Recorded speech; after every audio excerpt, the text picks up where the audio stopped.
There is a place in the subarctic twilight where the ground does not simply hold the weight of buildings, it holds the weight of memory. In Anchorage, Alaska, down where the salt air of the Cook Inlet bites into the rusted steel of the railroad tracks, lies the Ship Creek Industrial District. To a casual observer, it is a landscape of utility: shipping containers, concrete warehouses, and the rhythmic clanging of the Port of Alaska. But for those who have spent their nights there, when the fog rolls off the water and the streetlights flicker against the gray foundations, Ship Creek is something else entirely. It is a place of high strangeness, a graveyard of industrial ambition where the line between the living and the dead is as thin as a layer of frost on a window pane. To understand what happened to me there, you have to understand the land. Anchorage wasn't a planned city. It was born in 1915 as a tent city at the mouth of the creek, a construction camp for the Alaska Railroad. It was a place of transient labor, brutal winters, and sudden, violent industrial accidents. By the 1940s, as World War II loomed, the railroad became a strategic lifeline. They stopped building with wood and started building with reinforced concrete, structures designed to survive bombs, blizzards, and time itself. They built giants, and in the basements of those giants, they built vaults. It was the late 1990s. I was 23 years old, working for a small local flooring company. I was young, physically fit, and like most people that age, I believed I was invincible. My boss had recently rented a massive warehouse in the train depot area near the port. It was an old building even then,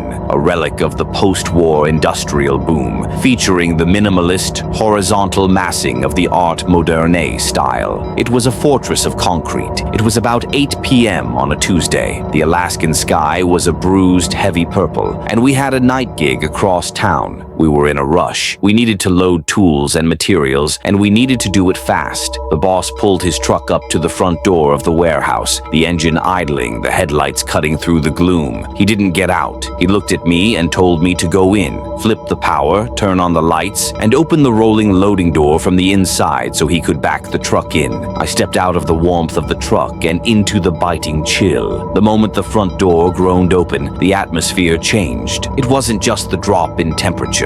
It was the weight of the air. It felt pressurized, like the air inside a tomb. To my immediate left, I was met with the first of the building's secrets, a giant, round vault door. It was about 6 feet in diameter, ancient and locked, its steel surface dulled by decades of oxidation. This wasn't a standard office safe. This was a bank-grade strong room, a GSA-rated relic designed to house payroll, sensitive railroad documents, or perhaps things far more classified. It stood there like a silent sentinel, a door to a past that had been sealed shut for a reason. Directly ahead was an empty office, its windows dark and vacant, like the eyes of a skull. To get to the main warehouse floor, I had to descend a short flight of about 10 concrete steps. I stood at the top of those stairs and looked down, or below me was an abyss. The warehouse was pitch black, save for a few dim backup lights that flickered at irregular intervals. These weren't lights designed for visibility. They were lights designed to highlight the vastness of the shadows. To reach the power box, I had to perform what I call the big triangle. I had to walk diagonally across the heart of that empty, hollow warehouse, completely exposed, to reach the far wall. As I took the first step down, a sensation hit me. It wasn't a vague feeling of creepiness. It was scopisthesia, the physiological certainty of being watched. It felt like a physical touch on the back of my neck. I tried to shake it off, chalking it up to the building's age and the isolation. I reached the bottom of the stairs and began my walk across the concrete. The warehouse was a resonator. Every breath I took, every scuff of my work boots, seemed to echo and amplify against the reinforced concrete walls. I was halfway across the floor, moving toward the power panel, when I felt my peripheral vision snag on something. I looked to my left. There, standing partially behind one of the massive concrete support pillars, was a silhouette. It was the shape of a man, but there was no texture to him. No face, no clothing, no features, just a three-dimensional void that was darker than the darkness surrounding it. He was standing perfectly still, peeking from behind the pillar, watching me. The hair on my arms stood up. My heart began to hammer against my ribs with such force, I could hear the pulse in my ears. In that environment, your brain tries to to help you. It tells you it's a trick of the light, a shadow cast by a support beam, a glitch in the phi phenomenon of the human eye. But my gut knew better. My gut was screaming at me to move. I lunged for the power box. I reached out and slammed the switches upward. The warehouse erupted into the harsh, buzzing glare of industrial fluorescence. The shadows retreated. I spun around, my eyes fixed on the pillar where the figure had stood. Nothing, just gray concrete and empty space. I forced a laugh, a dry, hollow sound that vanished into the rafters. "Your mind is playing tricks, man," I whispered. "Just do the job." I hurried to the rolling door on the other side of the building, hauled on the chain, and the heavy metal slats clanged open. The boss backed the truck in, and for the next 30 minutes, the presence of another human being acted as a shield. We worked in a frenzy, our loading rolls of carpet and heavy toolboxes. The boss was in a hurry, barking orders, his mind on the deadline. He didn't seem to notice the air in the building. He didn't seem to notice that I wouldn't take my eyes off the back of the warehouse. Finally, the truck was loaded. The boss pulled out, the taillights of his truck fading as he waited for me to close up. I was alone again. I closed the rolling door. The sound of the metal hitting the concrete floor was deafening, a final, definitive thud that sealed me inside with the silence. I had to walk back across the triangle to turn off the lights and head for the exit. I didn't walk this time. I moved with a purpose, my eyes darting side to side. And there, near the same pillar, I saw him again. Just a glimpse, a dark mass, tall and stationary. I didn't look directly at it. I didn't want to confirm it. I just wanted to be gone. I reached the power panel. I took a deep breath, braced myself, and cut the power. The world went black. That sickening, dim yellow glow of the backup lights returned, casting long, distorted shadows that seemed to stretch toward me. I fast-walked. I didn't run yet, but I was moving like a man possessed, my eyes glued to the base of the stairs 30 feet away, 20 feet, 10. I reached the base of the stairs. My hand reached for the railing and I planted my foot on the first step. Smack. The sound was violent. It was the sound of someone clapping their hands together with maximum force, directly behind my head. It was so loud it felt like a physical blow. The air seemed to vibrate. I didn't look back. I didn't scream. I just booked it. I flew up those 10 steps, driven by a primal lizard brain terror. But as I ran, I heard it. Thud, thud, thud, thud. It wasn't a ghostly whisper. It was the sound of someone very heavy, wearing industrial boots, running up the stairs right behind me. I could feel the vibration of the footsteps through the concrete. It was the sound of a large man, solid and aggressive, closing the distance. I could practically feel his breath on my neck.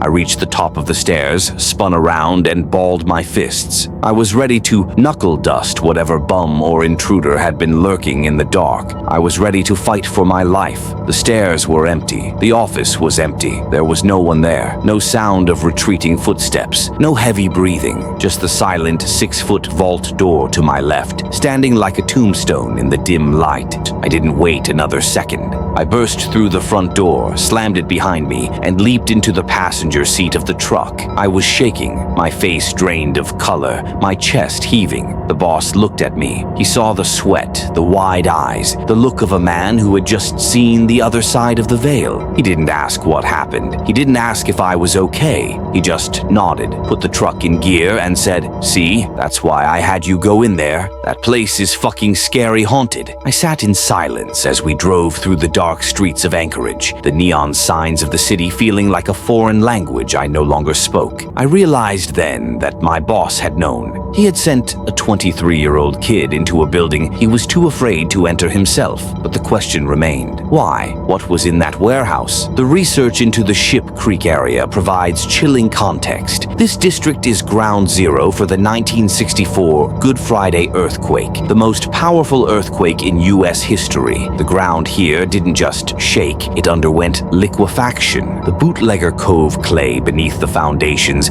turned to quicksand. The 4th Avenue slide triggered massive slab landslides that dropped sections of the downtown area by 10 feet in seconds. The Anchorage cold storage building, which stood just blocks away, was destroyed by pressure ridges during the quake. Warehouses in the terminal yard were torn apart as the earth opened up. Many paranormal researchers believe that such sudden, violent destruction of space leaves an energetic imprint on the land. The soil itself becomes a battery, replaying the trauma of the past. And then there is the vault. Our round vault doors of that size were common in high-security facilities managed by the Alaska Railroad or the military during the 1940s and 50s. These were rooms designed to be airtight, to be impenetrable. In the terminal reserve surveys, these rooms are often labeled simply as Room 107, the vault. They are often found to be contaminated with diesel and asbestos, chemical stressors that, in a poorly ventilated subterranean space, can cause dizziness and paranoia. But science cannot explain the footsteps. It cannot explain the weight of those boots on the stairs. In Anchorage, there is a recurring archetype known as the Shadow Man. He is seen in the hallways of the historic Anchorage Hotel, patrolling the alleyways where Police Chief Jack Sturgis was murdered in 1921. He is seen at the end of the G Street Tunnel, a pedestrian walkway under the railroad tracks that remains unnaturally cold, even in the height of summer. The entity in the warehouse fits this pattern. It is a residual haunting, a loop of energy from a worker who died in an industrial accident, or perhaps someone who was trapped when the earth shattered in 1964. The clapping sound I heard is a documented phenomenon in Alaskan hauntings, often interpreted as a startle trigger used by entities to elicit a fear response, which they then feed upon. We like to think that the buildings we inhabit are ours. We buy them, we lease them, we fill them with flooring and tools. But in places like Ship Creek, the buildings don't belong to us. They belong to the concrete. They belong to the foundations that survived the quake when everything else fell. I never went back to that warehouse alone. In fact, I didn't stay with that flooring company for much longer. Every time I drive past the train depot now, I don't see a center of commerce. I see that 6-foot steel door.